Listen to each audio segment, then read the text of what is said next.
नमस्कार. पारंपरिक स्वाद बाय माधुरी या माझ्या चॅनलवर तुमचं खूप खूप स्वागत आहे. आज जो पदार्थ मी तुम्हाला करून दाखवणार आहे त्याचं नाव आहे गुळपोळी, जो आपल्या प्रत्येक मराठी माणसाला मनापासून हा पदार्थ आवडतो आणि मकर संक्रांतीच्या दिवशी हा प्रत्येक घरात नेहमीच होतो. तर ह्याचं साहित्य काय आहे ते मी तुम्हाला सांगणार आहे. पण त्याच्या आधी मला तुम्हाला हे सांगायचं आहे की मी जे आज प्रमाण तुम्हाला दाखवणार आहे त्या प्रमाणाप्रमाणे जर तुम्ही गुळपोळी केली तर मी तुम्हाला पूर्णपणे विश्वासाने सांगू शकते की 100% ही गुळपोळी उत्तमच होणार. तर या साहित्याकडे वळायचंय, पण साहित्याकडे वळण्याच्या पहिलं मला तुम्हाला एक सांगायचं आहे की तुम्ही माझा जो चॅनल आहे पारंपरिक स्वाद बाय माधुरी ह्या चॅनलला सबस्क्राईब करा, लाईक करा, शेअर करा. ठीक आहे. आता आपण साहित्याकडे आलो आहे. तर साहित्यामध्ये आपल्याला जो गुळपोळीला जे सारण लागणार आहे त्याचं मी प्रमाण तुम्हाला सांगते आणि त्याच्यासाठी लागलेले कोणकोणते आपल्याला इन्ग्रेडियंट्स लागणार आहेत ते पण मी तुम्हाला सांगते. आता ह्या पूर्ण गुळपोळीसाठी सारणासाठी तसंच पिठासाठी मी सगळं प्रमाण जे घेतलंय ते ह्या वाटीने घेतलेलं आहे. ही आपली जी वरणाची वाटी असते त्याने घेतलेलं आहे. तर ह्याच्यासाठी आपल्याला लागणार आहे सारणासाठी इथे अर्धा वाटी हे तीळ आहे. त्याच्यानंतर आपल्याला लागणार आहे बेसन. हे बेसन जे आहे ते 1.25 वाटी आहे. त्याच्यानंतर इथे आपल्याला लागणार आहे शुद्ध तूप, ते अर्धा वाटी आहे. आणि हा जो गूळ आहे तो मी पावडर गूळ घेतलेला आहे आणि हा बाजारात सहज अवेलेबल असतो. तो पावडर गूळ मी घेतलेला आहे, तो आहे 2 वाटी. आता मी काय केलेलं आहे, हे करायच्या आधी हे जे तीळ आहे ते मी कढई मंद आचेवर तापवली आणि त्याच्यानंतर हे पूर्ण छान असं त्याला भाजून घेतलेलं आहे. हे भाजलेले नाही आहे, हे कच्चे आहे, पण मी छान ते भाजून घेतले आणि ते भाजले गेल्यानंतर त्याचा खमंग वास असा सगळ्या स्वयंपाकघरात पसरतो. एक काळजी घ्यायची हे भाजताना की हा तिळाचा रंग बदलता कामा नये, ते फक्त चुरचुरीत आणि क्रिस्प व्हायला पाहिजे. त्याच्यानंतर हे तीळ मी एका प्लेटमध्ये काढले आणि थंड करायला ठेवले. त्याच्यानंतर त्याच कढईत मी हे तूप घातलं आणि त्या तुपामध्ये हे मी 1.25 वाटी जे बेसन आहे ते मी त्याच्यामध्ये घातलं आणि जसं आपण बेसनाच्या लाडवासाठी भाजतो ना तसे छान मंद किंवा मध्यम आचेवर हे छानसं भाजून घ्यायचं असतं. आणि त्याचा पण एक काळजी घ्यायची, त्याची पण ह्या बेसनाचा जो रंग आहे तोही बदलता कामा नये. आणि जो मी आधी सांगितलं हे 2 वाट्या गूळ आहे, बारीक पावडर गूळ आहे. त्याच्यानंतर त्याच्यामध्ये काय झालं की हा जो तीळ आहे तो पूर्णपणे थंड झाला आणि मी तो छान मिक्सरच्या जारमध्ये, छोट्या जारमध्ये त्याची बारीक पावडर करून घेतली. ते मी प्लेटमध्ये काढलं. त्याच्यानंतर बेसन आणि हे जे तूप आहे ते आपण भाजून घेतलं, ते पण थंड करून घ्यायचं आणि तेही त्यातनं मिक्सरमधनं काढायचं. आता हे सगळं झाल्यानंतर मी मोठ्या जारमध्ये तीळ, नंतर हे मिक्स बेसन आणि तूप आणि गूळ हे सगळं एकत्र करून छान त्याचं मी स्मूथ अशी गणपतीच्याला आपण जशी आपण खिरापत करतो ना तशी केली. हे बघा पूर्ण हे वस्त्रगाळ अशी पावडर तयार झालेली आहे. ह्याच्यामध्ये एक पण ना गुठळी राहता कामा नये, कारण एक जरी ह्याच्यामध्ये कण राहिला ना तर मग गुळपोळी फुटण्याची शक्यता असते. तर त्याच्यामुळे मी पूर्ण हे बघा पूर्ण अशी पावडर छान अशी तयार झालेली आहे. आणि हाताने जो तुम्ही गोळा केला तर तो गोळाही होऊ शकतो, इतका छान ते बारीक वाटलं गेलेलं आहे. हे झालं आपलं आता सारणाचं प्रमाण. आता आपण कणिक कशी करायची ते मी तुम्हाला दाखवते. ह्याच वाटीने मी काय केलं, ह्याच वाटीने हे 3 वाट्या मी हे गव्हाचं पीठ घेतलेलं आहे.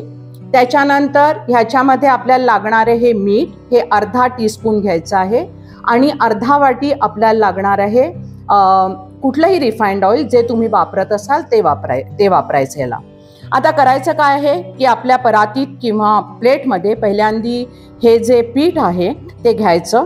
त्याच्यामध्ये हे मीठ आहे ते घालून छान मिक्स करायचं आणि हे जे तेल आहे ना ते मी छोट्या कढईत कडकडीत करून घेतलं. आणि कडकडीत झालं हे आपल्याला कसं कळतं तर त्याच्यामध्ये पिठाचे एक थोडे 5-6 कण टाका. तर ते पिठाचे जे कण असतात ना ते तेलामध्ये असे वर तरंगून येतात आणि त्याचा चुर्र असा आवाज येतो. याचा अर्थ आपलं तेल तयार झालेलं आहे. आता आपल्याला काय करायचं, हे मीठ आपण करून घेतलेलं आहे. आता हे तेल इतकं गरम असतं की ते तुम्ही मळायच्या वेळेला थोडं केअरफुल राहा. मी काय करते, मी ह्याच्यामध्ये मिक्स करून घेतल्यानंतर असं खळं करून घेते. त्याच्यामध्ये खळं करण्याचा फायदा असा असतो की हे गरम तेल त्याच्यामध्ये टाकायचं आणि हळूहळू ते थंड झाल्यानंतर त्या खळ्यामध्ये थोडं थोडं असं पीठ टाकत जायचं. आणि जेव्हा आपल्याला वाटेल की हां हे तेल आहे ते कोमट झाले आणि मी हाताने पीठ मळू शकते याचं कणिक, तेव्हाच त्याच्यामध्ये तुम्ही हात घालून ते मळायला सुरुवात करा. पण पाणी घालायच्या आधी हे जे तेल घातलेले ते पूर्ण त्या पिठाला छान लागलं पाहिजे, मिक्स झालं पाहिजे आणि त्याच्यानंतर हळूहळू पाणी घालून ते तुम्ही ते पीठ कणिक मळू घ्यायची आहे. आता माझं जे हे गव्हाचं पीठ आहे ते बारीक आहे, त्यामुळे मी जेव्हा ही कणिक तयार केली ना ह्याची, तेव्हा मला 1 वाटी ह्याला मला पाणी लागलं. हे साधं पाणी जे आपण नेहमी वापरतो तेच पाणी वापरायचंय. पण तुमचं जर गव्हाचं पीठ थोडंसं खरबरीत असेल तर त्याच्यासाठी थोडं जास्त पाणी लागू शकतं. आणि हे बघा हे पीठ किती मऊ झालंय. हे ना ते घट्ट आहे ना सैल आहे, बरोबर मध्यम आहे, अतिशय स्मूथ झालं. हे बघा माझा असा बोट गेलं ना त्याचा पूर्ण इम्प्रेशन त्याच्यामध्ये येत आहे. आता हे सगळं तयार झालं. आणि दुसरी गोष्ट म्हणजे हे जे पीठ आहे ना ते आपल्याला 1 ते 1.5 तास छान भिजवून ठेवायचं आहे. हे मी साधारणपणे 1.5 तास भिजवलेलं आहे आणि ते तयार झालेलं आहे. तुम्ही बघू शकता पूर्ण छान असं स्मूथ झालेलं आहे. आता आपल्याला काय करायचंय, आपल्याला एक माझ्या हाताला थोडं पीठ लागले तर आपल्याला आता लिंबावडी गोळी घ्यायची. याची आपला लिंबू असतो ना नॉर्मल साईजचा, त्याची अशी ही गोळी घ्यायची. आणि नेहमी जेव्हा मी गुळपोळी करते तेव्हा मी मैद्याचा वापर करते. मैद्याचा वापर लाटण्यासाठी फक्त करते. एकदाच मैद्यामध्ये ते बुडवायचं आणि मग हे जे गोळी आहे ना ती छान आपण जसं पुरीसाठी करतो ना तसं पुरीसारखी पुरी लाटून घ्यायची आणि त्याच्यामध्ये मग हे सारण घालायचं. हे सारण घालताना हे सारण भरपूर ह्याच्यामध्ये मावू शकतं म्हणजे. आणि मग त्याचे सगळ्या कडा ते सारण आत गेल्यानंतर त्याच्या सगळ्या बाजूने कडा तुम्ही छान अशा बंद करून घ्या आणि त्या बंद केल्यानंतर त्या हाताने धरून ते प्रेस करा. ते प्रेस केल्यानंतर त्याच्यामधनं अजिबात हे सारण बाहेर येता कामा नये. आणि परत एकदा त्याला मैदा लावा आणि छान ती अशी जी गुळपोळी आहे ती छानशी लाटून घ्यायची आपल्याला. आता हे लाटताना एक गोष्ट लक्षात ठेवायची की हे अत्यंत हलक्या हाताने लाटायचं असतं. सहज लाटली जाते कारण ह्याच्यामध्ये तेल आहे. आपलं जे खिरापत किंवा आपलं जे सारण आहे ते अतिशय पावडरीसारखं झालंय. हलक्या हाताने बिलकुल हे आपल्याला लाटून घ्यायचं आहे आणि प्रत्येक कडेपर्यंत ना हे सारण पूर्ण पोचलं पाहिजे. हे आपण जेव्हा सगळं करतो ना, पुरी लाटायला घेतो, हे सारण भरतो, तोपर्यंत तुमचा तवा तुम्ही गॅसवर गरम करायला ठेवा. मंद किंवा मध्यम आचेवर करा. पूर्ण तुम्हाला तुमचं जे तवा आहे तो तापून घ्या. तुम्ही नॉनस्टिक पॅन पण वापरू शकता किंवा तुमचा नेहमीचा वापरायचा पण तवा वापरू शकता. त्याच्यावर तुम्ही तूप घाला किंवा तेल घाला, तुमची मर्जी आहे काय तुम्हाला ते कुठला स्वाद पसंत आहे. मी साधारणपणे तूप थोडंसं घालते आणि मग दोन्ही बाजूने छान आपण ते खरपूस भाजून घ्यायचं आहे. तर आता ते कसं करायचंय, कसं लाटायचंय त्याचं प्रात्यक्षिक मी तुम्हाला आता दाखवते. हे बघा ही पुरी मी जी लिंबा एवढी गोळी घेतली होती मगाशी तुम्हाला दाखवली होती ती मी पुरी सरी ही बघा लाटून घेतलेली आहे. आणि आता त्याच्यामध्ये मी हे सारण भरणार आहे. हे सारण आता पुरेसे आहे बघताय तुम्ही. हे सारण भरलंय मी. आता मी ह्याला बंद करते सगळीकडनं. हे बघा. आणि इन द मीन टाइम मी इथे बघा हा जो तवा आहे तो मी गरम करायला ठेवलेला आहे आणि त्याला थोडंसं तूप लागलंय. तुम्हाला कडेला दिसेल ह्याच्यामध्ये मी थोडंसं ह्याला तूप लावलेलं आहे. ठीक आहे. आता आपला हा सगळीकडनं मी हा गोळा आहे बघा, त्याला मराठीत उंडा पण म्हणतात, तो मी तयार केला आहे. असा थोडासा मोदकासारखा दिसतो. सगळीकडनं ह्या कड्या छान बंद केल्या. आता मी हे दाबते. छान याचं पीठ तयार केलं सगळीकडनं. आता बघा कुठूनही तो बाहेर येऊ शकणार नाही असं केलंय. थोडं हाताने करून घ्यायचं आणि मग त्याला मी थोडंसं आता इथे हे जे मैदा मी म्हटलं ना लावणार आहे तो मी लावते. आता त्याला हलक्या हाताने, अगदी हलक्या हाताने, तुम्हाला जशी आवडत असेल, मोठी आवडत असेल तर मोठी, लहान आवडत असेल तर लहान, मध्यम किंवा पातळ किंवा थोडीशी जाड, तुमच्या पसंतीप्रमाणे तुम्ही हे करू शकता. तुम्हाला दिसत असेल हे जे सारण आहे ना शेवटच्या कडेपर्यंत गेलेले हे बघा आणि कुठूनही त्याच्यामधलं सारण बाहेर नाही येते. ते सारण आणि पीठ हे एकमेकांना पूर्ण चिकटून बसलेलं आहे. पाहिलं हे बघा. आता एवढा आकार आपला गुळपोळीचा जनरली आपण घरामध्ये करतो तो पुष्कळ आहे आणि ते आता मी थोडंसं अजून थोडं तूप घालते आणि आता मी ह्याला खमंग भाजून घेणार आहे। हे बघा, ह्याला मी आता खमंग भाजून घेणार आहे।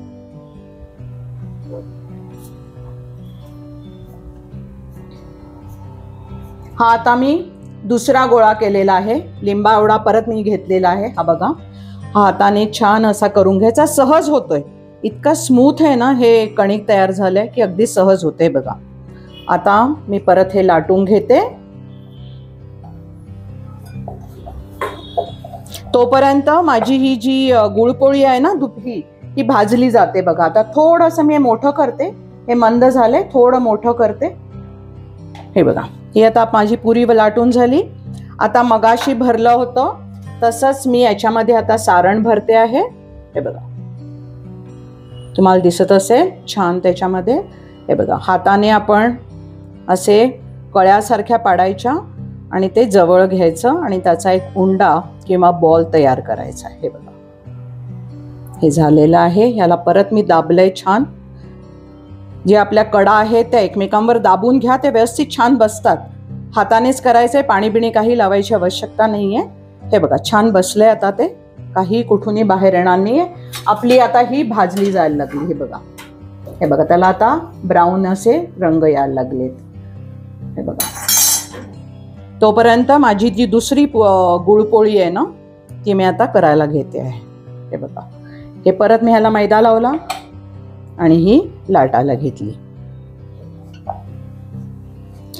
ह्याच्यामध्ये मी जे तुम्हाला प्रमाण सांगते ना त्याच्यामध्ये साधारणपणे 14 ते 15 आपल्या गुळपोळ्या सहज होतात आणि तुम्ही जर मोठ्या घेतल्या किंवा मध्यम आकाराच्या घेतल्या 14-15 होतात, पण जर का तुम्ही अगदी लहान करत असाल तर 16-17 पण आरामशीर होऊ शकतात। हे बघा, ही पण छान लाटली गेली आहे ही। हे बघा, तोपर्यंत आपली ही तयार झालेली आहे। आता हे सगळ्या अशाच मी खमंग भाजून हे मी सगळ्या तयार करणार आहे आणि मग तुम्हाला प्लेटिंग करून मी ती दाखवीनच किती सुंदर दिसतात। दोन्ही बाजूने छान ते ब्राऊन व्हायला पाहिजे। दुसरी गोष्ट मी हे गुळपोळी एकदा तुम्ही सारण आणि हे कणिक केलं ना तर करायला बिलकुलच अवघड नाहीये, फटाफट होत जातात त्या। हे बघा, आपली खुसखुशीत खमंग गुळपोळी तयार झालेली आहे। ती तुम्ही तुपाबरोबर खाऊ शकता किंवा तशीच पण खाऊ शकता, कशी खाल्ली तरी ती स्वादिष्टच लागते। दुसरी गोष्ट म्हणजे जर आपण गुळपोळी केली आणि दुसऱ्या दिवशी जर ती राहिली आणि ती खाल्ली तर ती अत्यंत चविष्ट लागते। अजून एक मी तुम्हाला सांगायचं आहे की ह्याचं जे मी तुम्हाला सारण सांगितलं ना ते सारण तुम्ही करून राहिलं तर किंवा करून सुद्धा तुम्ही आधीच ठेवू शकता आणि एअरटाईट कंटेनरमध्ये जर तुम्ही ते सारण ठेवलं तर ते आरामशीर 10 ते 15 दिवस राहतं। पीठ मात्र प्रत्येक वेळेला तुम्हाला ताजं करायला लागतं, कारण पीठ जर केलं आणि फ्रीजमध्ये ठेवलं तर ते काळं पडतं। त्यामुळे ज्या दिवशी करायचं आहे त्याच्या आधीच 1.5 तास तुम्हाला आधी पीठ तयार करायला लागेल। तर तुम्ही ही जी गुळपोळी आहे ज्याचा मी तुम्हाला पूर्ण विश्वासाने सांगितलं की उत्तमच होईल, ती अवश्य करून बघा आणि अवश्य मला कळवा की तुम्हाला ही गुळपोळी कशी वाटली। आणि हां, माझ्या चॅनलला पारंपरिक स्वाद बाय माधुरी या माझ्या चॅनलला सबस्क्राईब, लाईक आणि शेअर करायला अजिबात विसरू नका। प्रत्येक शुक्रवारी मी तुमच्यासाठी चविष्ट आणि नवा पदार्थ घेऊन येणार आहे, तर अवश्य नवा पदार्थ पहा। तोपर्यंत नमस्कार, धन्यवाद।